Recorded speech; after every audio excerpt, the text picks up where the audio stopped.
Hello everyone, आज की जो हमारी स्टोरी है वो ट्रू घटना पे आधारित है। ये स्टोरी मुझे मेरी मदर ने सुनाई है जो उनके नानी के साथ हुई है। तो we will recreate that story जितना मुझे याद है वो, and we will add some creative benefits as well to make the story more interesting. So let's dive into it. रात का समय था। चांद अपनी पूर्ण रोशनी में चमक रहा था और हर तरफ एक अजीब सी शांति छाई थी।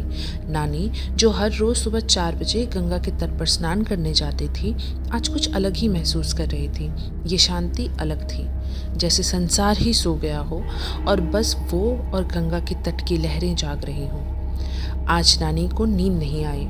एक अजनबी आवाज़ जैसे उन्हें बार बार जगा रही थी। जब उनकी आंखें खुली तो उन्होंने सोचा कि सुबह के 4 बज गए हैं। उन्होंने जल्दी से अपने कपड़े लिए, थाली उठाई और बिना किसी को जगाए घर से निकल पड़ी। गंगा के पास जाने वाला रास्ता आज ज़्यादा ही खाली लग रहा था। ना तो पुजारी दिख रहे थे और ना ही कोई भक्त। सिर्फ हवा का एक ठंडा झोंका और उनकी चप्पल की आवाज़। लेकिन नानी अपने विश्वास के साथ आगे बढ़ती रही। जब वो गंगा के तट पर पहुंची तो एक अजीब सा सन्नाटा था।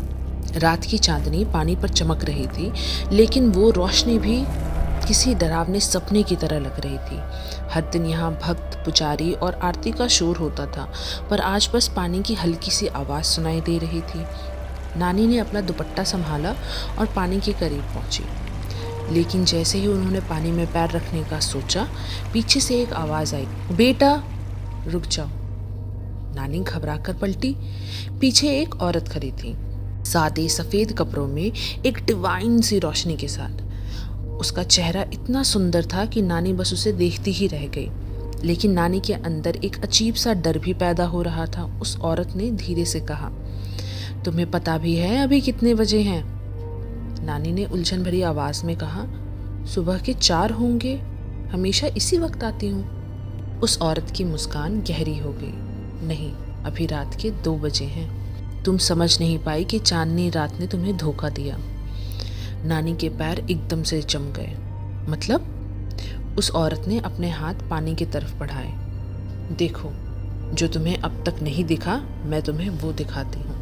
और उसी पल जो पानी अभी तक खाली लग रहा था, वो अजीब और डरावने रूपों से भर गया। चुड़ैल जैसे रूप, उल्टे चेहरे, लंबे बाल और लाल आंखें, ये सब पानी में दिखने लगे।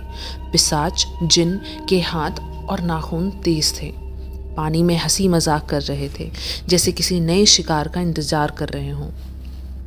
नानी की आंखें फट गई। ये क्या है? ये लोग कौन हैं? वो औरत बोली, ये वो हैं जो रात के अंधेरे में स्नान करते हैं। ये चुड़ैल, पिशाच और भूत प्रेत हैं। अगर तुम इनके समय में पानी में जाती तो ये तुम्हें अपने साथ ले जाते और तुम कभी वापस नहीं आ पाती। नानी का मन अब भी उलझन और डर से भरा था। आप कौन हैं? आपको ये सब कैसे पता? वो औरत हल्की से मुस्कुराई। तुम्हारे मन में शुद्ध भक्ति और प्रेम है, इसीलिए मैं यहाँ आई हूँ। तुम मुझे गंगा माँ कहते हो। नानी की आंखों में आंसू आ गए। उन्होंने अपने हाथ जोड़े और कहा, आप ही ने मुझे बचाया है, मुझे माफ़ कीजिए, मैं समझ नहीं पाई। माँ गंगा ने प्यार से कहा, मुझे तुमसे शिकायत नहीं है, पर याद रखना, ये दुनिया सिर्फ इंसानों की नहीं है। एक समय होता है इंसानों का और एक समय होता है इनका। नानी ने थोड़ी हिम्मत जताई और पूछा, पर माँ, क्या आप हमेशा सबकी मदद करने आती हैं? गंगा मैया ने एक पल सोचा और बोली, एक बार इसी तरह एक व्यक्ति यहाँ आया था। उसका मन भी भक्ति से भरा था, लेकिन उसने मेरी बात नहीं मानी। वो पानी में चला गया और फिर कभी वापस नहीं आया। तुम्हें क्या लगता है जो लोग पानी में दिख रहे हैं वो कौन है? नानी का शरीर ठंडा हो गया। क्या ये वो लोग हैं जो गलती से रात के समय पानी में गए थे? क्या उनका अस्तित्व खत्म हो गया था? माँ गंगा बोली, इसीलिए ये समय और इस जगह का ध्यान रखना जरूरी है। हर जगह हर समय सुरक्षित नहीं होता। जैसे जैसे सुबह का समय पास आया, तट पर लोग दिखने लगे। कुछ पंडित अपने पूजा का सामान लेकर आ रहे थे। गंगा माँ ने कहा, अब तुम सुरक्षित हो। जब तक और लोग यहाँ ना आ जाएं, मैं तुम्हारे साथ थी। अब तुम जा सकती हो। नानी ने पीछे पलटकर देखा, 4-5 लोग तट की तरफ बढ़ रहे थे। जब उन्होंने दोबारा पलटकर माँ गंगा का शुक्रिया अदा करने का चाहा तो वो गायब हो चुकी थी।